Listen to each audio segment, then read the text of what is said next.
Doctor Rahul मिश्र, doctor Usha Mishra, प्रिय भाई श्री जयशंकर जी, चंद्रकांत भंजाल जी बैठे हैं, गंगा शरण जी और उपस्थित सभी सज्जनों, नमस्कार। कबीर पर इतनी बातें हो चुकी हैं। दरअसल मैं तो मुंबई इसलिए आ गया यहाँ इस आयोजन में कि मुझे लगा सदानंद शाही जी आ रहे हैं, दामोदर खड़से जी आ रहे हैं और जयशंकर जी आ रहे हैं, तो इसमें लोगों को सुनने का मोह भी मेरे भीतर ज़्यादा था। उस लोभ में मैं चला आया यहाँ। कबीर पर तो मैं जानता हूँ, सदानंद जी आप सब लोग मुझसे बेहतर ज़्यादा जानते हैं और बताएंगे। एक चीज़ जैसे मैं कहना चाहूँगा कि राहुल जी ने कहा कि मर्यादा वाली बात, कबीर ने मर्यादा की बात नहीं कही कभी। वो मर्यादा और आत्मीयता दो भिन्न पद हैं। तो खैर जो भी है, मर्यादा पुरुषोत्तम तुलसी वाला मामला था। तुलसी को कबीर कभी फूटी आंख नहीं सुहाए। कबीर से बहुत चिढ़ते थे तुलसी, क्योंकि उनको तो पूरा श्रम फिर से करना पड़ा वो मर्यादा पुरुषोत्तम की छवि गढ़ने के लिए। तो बात में खैर अभी पिछले दिनों में छत्तीसगढ़ गया तो मैंने देखा वहाँ भी कबीर के भजन खूब गाए जाते हैं। वहाँ बहुत ज़्यादा कबीर के भजन छत्तीसगढ़ में खूब गाए जाते, हमारे मध्य प्रदेश में भी बहुत गाए जाते हैं। लेकिन वो लोग मंदिरों में गा रहे थे तो मैं रुक गया सुनने के लिए, मेरा मुंह पड़ा था उससे। तो वो लोग, मैंने देखा कि कबीर की मूर्ति बना ली थी उन लोगों ने। मैंने कहा कबीर, उससे कहा बाद में कि भाई कबीर तो इन चीज़ों से बहुत परहेज पालते थे कि मूर्ति उर्ति पूजा में तो उनका विश्वास ही नहीं था। और तुम जो गा रहे हो मोह को कहाँ ढूंढे रे बंदे, और उसको मंदिर में ही बैठकर उनकी मूर्ति के ही सामने गा रहे हो, कितना, ये तो कबीर के लिए बड़ी विडम्बना की बात है। वो तो खुद ही कह रहे हैं कि मोह को कहाँ ढूंढे रे बंदे, मैं तो तेरे पास में। कितने पास है, देखो भीतर झांक कर देखो। अंदर, अंदर यानी आत्मा, आत्म दो चीजें जुड़ती है ना अंदर से। अंदर दो द्विअर्थी पद है। एक आत्मा जो भक्ति की ओर ले जाता है, श्रद्धा से जोड़ता है, आस्था का चेहरा दिखाता है, और एक है ज्ञान जो उस विश्लेषण विवेक से जोड़ता है, जहाँ सारी दूसरी तमाम चीजें मिलती है, जहाँ मानवीयता के बड़े अर्थ मिल जाते हैं। वो तो इसी की बात कर रहे थे। इसी संदर्भ में तो उन्होंने ये बात भी कही थी कि घूंघट के पट खोल तो है पिया मिलेंगे। ज्ञान और अज्ञान की बात कबीर बार बार कहते थे। घूंघट के पट, अज्ञान हटते ही सारी चीजें नजर आएगी, बार बार उसी बात का उल्लेख करते थे। पता नहीं किन लोगों ने घूंघट को लाज से जोड़ दिया। लाज का घूंघट, लज्जा स्त्री का गहना है। मतलब वो आदमी जिसने ये पद गढ़े होंगे, रूढ़ियों का कितना बड़ा रसिक रहा होगा वो। भाषा और विचार की हिंसा में कितना आनंद आया होगा उसको, जो उसने लज्जा का घूंघट जैसा पद गढ़ा। वो बात कबीर ने ज्यादा स्पष्ट रूप से कही कि वो हटाने के बाद तुम्हें ईश्वर मिलेंगे। जैसे मीरा ने किया। मीरा ने जैसे ही वो अज्ञान का घूंघट हटा तो फिर सब कुछ साफ नजर आया। उनको तो ये भी नजर आ गया कि ये रास्ता रैदास की गली से होकर भी जाता है। ये चीजें भी उन्हें नजर आ गई थी। कबीर बड़े संत थे। संत कवि तो कहा ही गया है। संतत्व पर उनका बड़ा जोर भी था, लेकिन वो उसको आत्मा और भक्ति की बात को चेतना से जोड़ना चाहते थे, या कहें ज्ञान और अध्यात्म के एक संबंध से जोड़ना चाहते थे, जो चेतना के उस छोर पर जाकर मिले जहां सांसारिकता का निरर्थकता बोध ठहरा हुआ है। वो उस चीज पर जोर देना चाहते थे। देखिए, वैराग्य को लेकर उनके मन में कोई शंका नहीं थी। जैसे उन्होंने कहा ना कि जो घर फूके आप ना वो चले हमारे साथ। जैसे अभी पिछले की बात ही बिल्कुल उन्होंने उसको स्पष्ट कर दिया था कि घर फूक दे फिर चले। घर फूकने से अर्थ तो यही है कि सारी मोह माया छोड़ दे, पर इस हद तक छोड़े। घर फूकने के बाद आदमी पलट कर नहीं देखता, घर जल जाने का क्या कुछ भी नहीं बचा। राख से किसी को मोह नहीं होता, कोई पलट कर राख को नहीं देखता। तो उन्होंने कहा कि इस हद तक छोड़ सकते हो यदि लालसाएं, तो फिर वैराग्य का रास्ता खुलेगा। और वहां तक पहुंचे तो हमारे साथ चलें। अगली पंक्ति वो कहते तो यदि मैं तो इसी तरह से जा रहा हूँ, यदि इस हद तक इस अतिरेक में आप वैराग्य के आ गए हैं तो चल सकते हैं मेरे साथ। वैराग्य तो इस स्थिति को हासिल करने के बाद ही मिलता है। मैं चूंकि अभी कुछ सालों से दिल्ली शिफ्ट हो गया हूँ, तो अभी मध्य प्रदेश गया था अपने शहर, छोटा सा शहर है। तो सड़क किनारे खड़ा था तो एक बग्घी पर एक महात्मा जी ले जाए जा रहे थे। बड़े फूल वूल उनके ऊपर पुष्प वर्षा हो रही थी, गले में मालाएं थी और ढोल ताशे बज रहे थे, बैंड बज रहे थे। तो मैंने, हमारे यहाँ भागवत कथाएं बड़ी होती हैं, तो मैंने कहा भाई ये महात्मा भागवत कथा कहने जा रहे होंगे। तो मैंने पूछा एक से कि कहीं भागवत कथा है, तो उनका नहीं, ये इन्होंने संन्यास लिया है, इनको वैराग्य हो गया है। तो मैंने कहा भाई संन्यास लेने जा रहे हैं, तो उनका नहीं, संन्यास ले लिया है। तो उनका भाई संन्यास लिया होता तो बग्घी से उतर गए होते, इनको क्या लेना देना ढोल ताशे बजने से, फूलों की मालाएं लाद दी जाने से। वैराग्य नहीं हुआ भाई इनको, वैराग्य ऐसे थोड़ा ही होता। और देखिए मतलब कितने आनंदित हैं इन सब चीजों से, ढोल बज रहे हैं, खुश हो रहे हैं, मालाएं डल रही। तो वो तो अभी लालसाओं और लोभ में आकंठ धसे हुए हैं, उनको तो अभी बाहर निकलना है इन्हीं चीजों से। ऐसा नहीं वैराग्य मिलता भाई, वैराग्य तो दूसरी तरह से मिलता है। और इनको कोई ऐसा समझाने वाला भी नहीं मिला। कबीर का एक दोहा है ना, अभी किसी ने कहा भी था कि गुरु गोविंद दोनों खड़े काके लागू पाओ। ये बहुत पहले मैंने रजनीश की किताब पढ़ी थी ओशो की, उसमें ये दोहे का उल्लेख था। और रजनीश, ओशो भी कहते हैं, इसकी बहुत खिलाफत की उन्होंने इस दोहे की, बड़ा विरोध था उनके भीतर। उन्होंने लिखा था कि गुरु गोविंद दोनों खड़े काके लागू पाओ, बलिहारी गुरु आपनी गोविंद दियो बताए। उनका कहना था कि जब गुरु से साक्षात हो गया, ईश्वर से साक्षात हो गया, तो फिर तो सब एकाकार हो गया। फिर कैसे याद रहा कि गुरु खड़े हैं, पैर छूना है उनके। अच्छा, रजनीश की दूसरी तमाम चीज़ों से आप असहमत हो सकते हैं, उनके क्रियाकलापों से, मैं भी हूँ बहुत सारी उनकी वैचारिकी से, लेकिन बहुत पढ़े लिखे व्यक्ति थे वो, बहुत विद्वान थे वो। उन्होंने दुनिया भर का दर्शन पढ़ा था और ओरिजिनल पढ़ा था। उन्होंने चीनी सीखी, जर्मन सीखा, जो जहाँ का दर्शन पढ़ना था वो सारा सीखा उन्होंने। तो मैं भी उस बात से प्रभावित हुआ। अभी कुछ साल पहले मुझे जब कबीर पर कुछ लिखना था तो ये दोहा फिर मेरी नज़र से गुजरा, पर अगले पाठ में, अगले टेक्स्ट में वो चीज़ बदली मेरे लिए।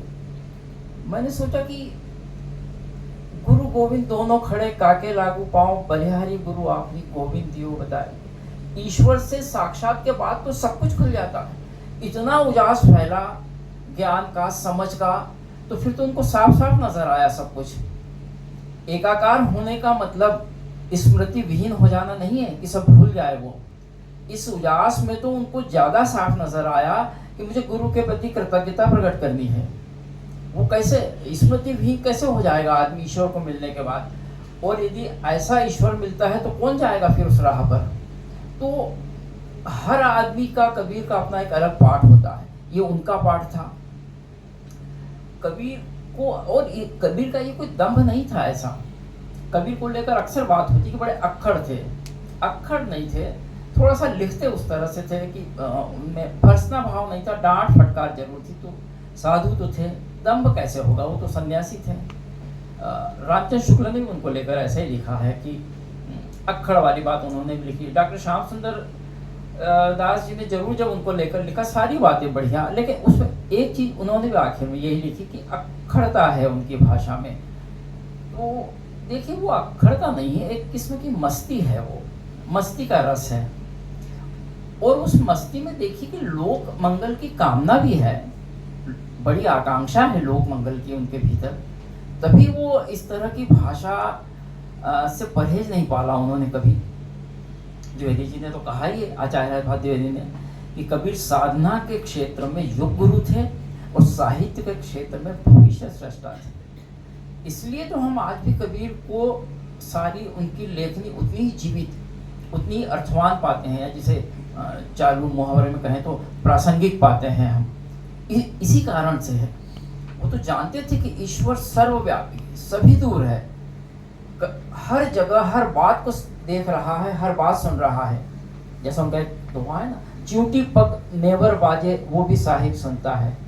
चींटी के पैर में यदि पायल बांध दी जाए, वो चलेगी तो ईश्वर उसको भी सुन लेगा। इतनी महीन आवाज, इतनी क्षीण आवाज को भी ईश्वर सुन लेगा, उससे नहीं। वो तो आपकी तरफ कान दिए बैठा है कि आप क्या कह रहे हैं। लेकिन प्रश्न ये है, सवाल ये है कि आपकी प्रार्थना कैसी है। वो कंठ से नहीं आनी चाहिए, हृदय से उठनी चाहिए। गा भी रहे हैं जोर से तो कोई बात नहीं, लेकिन वो हृदय से निकल कंठ के रास्ते आनी चाहिए। भीतर से आई हुई प्रार्थना को ईश्वर जरूर सुनेगा, उसको वो कभी अनदेखी नहीं करेगा उस प्रार्थना की। और कबीर का सारा जोर इसी बात पर था। एक प्रेम के तो खैर वो बड़े कवि थे ही, लेकिन एक उनका दोहा है, तन को जोगी सब करे मन को बिरला कोई, सब सिद्धि सहज पाइए जो सब जोगी होए। अब देखिए एक ये मैंने इसलिए कहा कि ये सारे संदर्भ आप ये हाल ही में मुझसे जुड़े हैं कि सन्यासी होने के लिए जरूरी नहीं कि आप भगवा कपड़े पहन लें। आदमी भीतर से सन्यास लेता है, भीतर से आवाज आती है तब होता है वो। हमारे एक पड़ोसी थे, तो उन्होंने एक दुकान खोली और एक दिन आज पीली धोती पहनकर बैठ गए। उनका पंडित जी ये क्या कर लिया? तो उन्होंने कहा मैं तो सन्यासी टाइप का हो गया हूँ, वैराग्य हो गया। तो फिर दुकान पर क्यों बैठे भाई? तो आपको बैठना ही नहीं चाहिए यहाँ। तो उनका कहना था कि लोग मुझ पर भरोसा करेंगे। पीली धोती पहन ली या भगवा कपड़ा पहन लिया तो उन पर भरोसा करेंगे। मैंने कहा ये तो छल है, आप इस तरह भरोसा क्यों पैदा करें? अपने व्यवसाय से पैदा कीजिए आप भरोसा। व्यवसायी होना कोई बुरी बात नहीं है, आप ऐसा क्यों सोच रहे हैं? लेकिन आप फिर चाहे क्रीम पाउडर बेचें, चाहे मंजन बेचें, चाहे पेस्ट बेचें, चाहे लोगों को व्यायाम कराए, कसरत कराए, किसी भी रास्ते जाएं आप, वो कोई बुरी बात नहीं। लेकिन जरूरी नहीं आप भगवा कपड़ा पहनकर ऐसा करें। वो समाज के साथ भी छल है, खुद के साथ भी छल है, और ईश्वर तो इसको छल मानता ही है। वो तो है, आप ऐसा ना करें। लेकिन करते हैं लोग, इसी तरह करते हैं। उनको लगता है कि इस तरह ज़्यादा, और होता है समाज का बहुसंख्य बहुत सरल होता है। जल्दी क्या देखो साधु होकर सब चीज़ें बेच रहा है, ये गलत नहीं है। ये आदमी तुरंत भरोसा करता है। उस सूट पहने हुए उद्योगपति पर उसको जल्दी अविश्वास होता है कि नहीं ये बदमाश होगा। तो ये चीज़ें देखिए बाजार ने सिखाई। जो ये भूमंडलीकरण के बाद जो बाजार आया ना, उसने सिखाया कि व्यवसाय ऐसे भी किया जा सकता है, इस तरह से भी व्यवसाय होता है, ऐसा भी ये। और छल और नैतिक अनैतिकता के बाजार ने सारी चीजें ही खत्म कर दी। जैसे लोग कहते थे ना पहले कि प्रेम और युद्ध में सब जायज है, तो ये एक नई चीज हो गई कि व्यवसाय में भी सब जायज है। जबकि तीनों का कोई वो लिखित कहीं कोई मिलता ही नहीं कि प्रेम में कोई जायज, सब कुछ जायज है, राजनीति में जायज। कहाँ लिखा है भाई? सब लोगों ने अपनी तरह से अपनी पास से पद गढ़ लिए, किसी के पास ऐसा कोई अलग से नहीं था। कबीर इसीलिए बार बार जैसे वो शून्य की भी बात करते हैं। शून्यवाद आप देखिए, ये बौद्धों के यहाँ से सबसे प्राचीन मत था शून्यवाद उनके यहाँ, और उनके यहाँ सबसे उसके बाद सिद्धों के यहाँ आया, नागपंथियों के यहाँ आया। और कबीर नागपंथियों से सबसे ज़्यादा जुड़े थे, सिद्धों से। वो उन्हीं के सारा उनका अनुसरण किया उन्होंने। जो कबीर की जो भक्ति हम देखते हैं ना, जो एक हिस्सा उसका सुषुम्ना से जुड़ता है, फिर देखते हैं ब्रह्म रंध्र से का एक द्योतक है, एक संकेतक केवल अवस्था है। लेकिन कबीर ने इससे एक आगे जाकर बात कही, वो है भाव रूप ब्रह्म। ये कबीर का बिल्कुल निजी चिंतन, ये उनका मौलिक है। देखिए हर आदमी हर कहीं से चीज़ें जुटाता है। ये नागपंथियों से उन्होंने लिया, निरंजन की भी जो बात करते हैं गोरखनाथ भी करते थे, वो भी उन्होंने वहीं से लिया। लेकिन भाव रूप ब्रह्म कबीर का खुद अपना है, अपनी चीज़ पैदा की हुई है उनकी, ये उनका अपना चिंतन था। सब आप गांधी को देखिए ना, गांधी ने प्रेम और करुणा की बात की।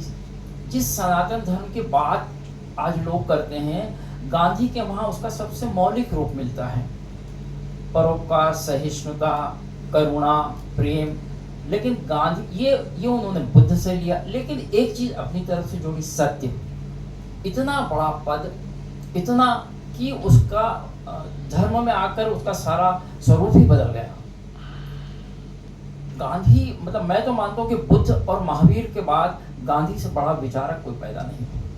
इतना बड़ा, मैंने अपने बेटे को एक बार उनकी जीवनी पढ़ने को दी, आधी पढ़कर उसने लौटा दी मुझे। मैंने कहा तो डर लगता मुझे पढ़कर, ऐसा कितना जिद्दी आदमी है। मैंने कहा जिद्दी नहीं था वो आदमी, सत्य को जीवन में ऐसे उतार लिया था कि फिर उनके लिए सब सहज हो गया था, उनकी दिनचर्या में उतर गया था। हमें आपको है, उनको नहीं था कोई मान अपमान का भय, डर, किसी को बुरा लग जाएगा या कोई मेरा अपमान, वो इन सब चीजों से परे हो गए थे।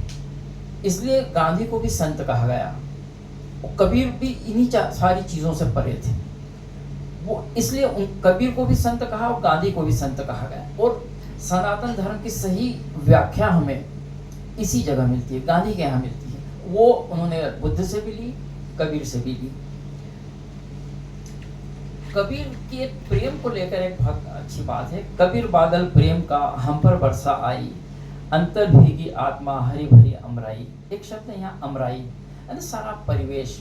एक और वो है ना उनका निर्जन घर का पाहुना, मुझे पूरा दोहा नहीं याद आ रहा, बूढ़ा हो रहा हूँ, मुझे थोड़ा सा भूलने लगा हूँ मैं, कि जैसे कोई सूने घर में एक आदमी आ है, जो हाँ ज्यों आओ त्यों जाओ, हाँ हाँ हाँ हाँ, कि जैसे आया वैसे ही चला जाएगा। कोई मेहमान आया, कोई घर न मिला तो प्रेम के बगैर कबीर वही बात करते, उजाड़, पूरा जीवन उजाड़ है यदि आपके भीतर प्रेम नहीं है तो।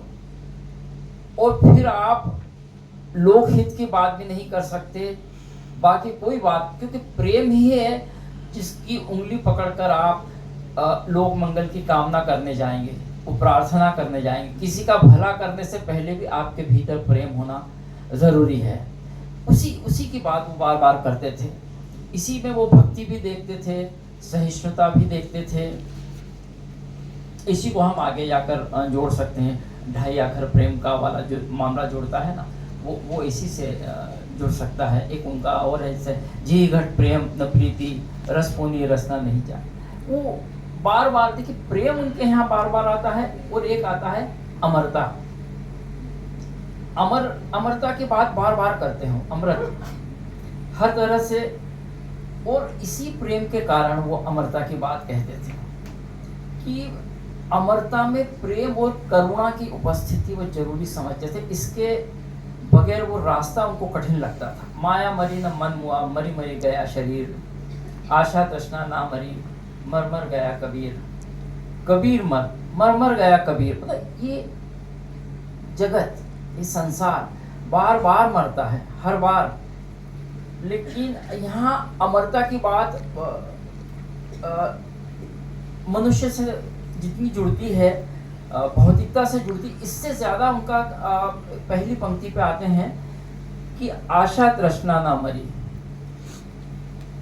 कितनी भी चीजें हो जाए, लालसाएं और इच्छाएं कभी नहीं मरती। ईश्वर जब मनुष्य के शरीर की रचना करता है तो आत्मा जैसे ही धरता उसके भीतर, तत्क्षण उसी समय इच्छा और लालसाएं दाखिल हो जाती है उसमें। उसके बगैर मनुष्य शरीर की रचना संभव ही नहीं है। और निश्चित रूप से ईश्वर जानबूझ कर करते हैं ऐसा कि अब तुम्हारी यात्रा, अब तुम्हारी साधना उतनी ही कठिन है। ये साध लिया तुमने, इससे मुक्ति पाना बहुत कठिन है, पर इस रास्ते पर भी चल दिए, इस साधना पर, इस श्रम पर, तो तुम्हें वैराग्य भी मिलेगा, जीवन की सार्थकता भी मिलेगी, सारी चीजें यहीं से। इसलिए लोग कहते हैं कि ईश्वर ने ऐसा बनाया, तो इसीलिए बनाया, यही करना है, इस कठिन राह पर चलना है, ये साधना पर चलना है। तो इसलिए वो बार बार कहते हैं कि इच्छा और लालसाएं तो अमर है, वो तो कभी मर ही नहीं सकती, मरती ही नहीं है। इसी संदर्भ में उन्होंने आगे कहा था कि हम न मरी है संसारा। यदि ये विजय हासिल कर ली, ये चीज पर, लालसाओं पर विजय हो गई, तो फिर सारी चीज आपके हक में है, सारी चीजें आपके पास हैं। देखिए अंत समय में तो सबको ईश्वर याद आता है। कबीर क्यों आप गालिब का एक शेर है ना, दमे वापसी पर सर रहा है अजीज़ों, अब तो अल्लाह ही अल्लाह है। क्योंकि आखिरी वक्त आया, गालिब पूरे जीवन नास्तिक रहे, लेकिन आखिरी समय उन्होंने कहा कि अब तो अल्लाह ही अल्लाह है। अभी जो राह पर मैं चल पड़ा हूँ, बस वहाँ ईश्वर के सिवा तो मुझे कोई दिखाई नहीं दे रहा है। तो ये इस प्रेम के लिए इसलिए मैंने बात कही कि देखिए, प्रेम से बड़ी जीवन में आकस्मिकता कुछ भी नहीं है। प्रेम और मृत्यु दो, प्रेम और मृत्यु का सारा सौंदर्य उसकी आकस्मिकता में है। प्रेम एक क्षण का निर्णय होता है, कोई ऐसा तय नहीं करके निकल सकता कि मैं 20 तारीख को 8:40 पर यहाँ से निकलूंगा और कॉलेज या दफ्तर जाकर फलां लड़की से प्रेम करना शुरू कर दूंगा। ऐसा नहीं होता एक क्षण में। दाते ने बेअत्रिस को एक दावत में देखा था, एक क्षण के लिए, और फिर सालों साल नहीं देखा, लेकिन वो स्मृति, वो प्रेम की स्मृति उनकी क्रिएटिविटी में, रचनात्मकता में ऐसे समाई कि उनका पूरा काव्य विराट हो लिया, उनकी पूरी क्रिएटिविटी को विराट बनाया। ये होता है। ऐसा मृत्यु को बड़ा से बड़ा डॉक्टर नहीं कह सकता कि भाई अभी 4:10 और 40 पर ये आदमी मर जाएगा। 2-4 घंटे हैं भाई, 10-20 दिन हैं, 1 साल 2 साल और रह जाएंगे, ऐसी बात करेंगे। वो निश्चितता तो कहीं नहीं है। इसीलिए मैंने कहा कि प्रेम और मृत्यु का सारा सौंदर्य उसकी आकस्मिकता में दबा हुआ है। और इसी को समझने के लिए आखिर, इसीलिए तो कबीर ने कहा कि ज्यों की त्यों धरती नीचे दरिया, जैसे आए थे वैसे ही चले जाऊंगा। क्योंकि मृत्यु का रहस्य देखिए, समझते कि कबीर समझने की कोशिश में ही उन्होंने जीवन बिताया। मृत्यु तो रहस्य मरने के बाद ही मिलेगा, जीवित तो किसी को मिल ही नहीं सकता। और कबीर इसीलिए कहते थे कि जीने की प्रक्रिया को ही जितना सरल बनाया जाए, जितना आसान बनाया जाए, जितनी चीज़ों से मुक्त होते चले जाएंगे, तो फिर हम बहुत हमारी चीज़ों को आसानी से छोड़ सकेंगे, देह को भी। ज्यों कि त्यों धरती नीचे दरिया वाला जो मामला है, तो 50 मिनट ज़्यादा समय ले लिया क्या? हाँ, तो नहीं ठीक है, बाकी बातें फिर करेंगे। काफ़ी देर से आप लोग बैठे हैं। तो मैं हिंदुस्तानी प्रचार सभा का, रीता जी का, गंगा शरण जी का, आप सब लोगों का कृतज्ञ हूँ कि आप लोगों ने मुझे बुलाया, और आप सब लोगों का भी इतने धैर्य से आप लोगों ने सुना। बहुत बहुत धन्यवाद। धन्यवाद जोशी जी। अब मैं सत्र के अध्यक्ष आदरणीय शरणानंद शाही जी से अनुरोध करता हूँ कि वहाँ आएँ और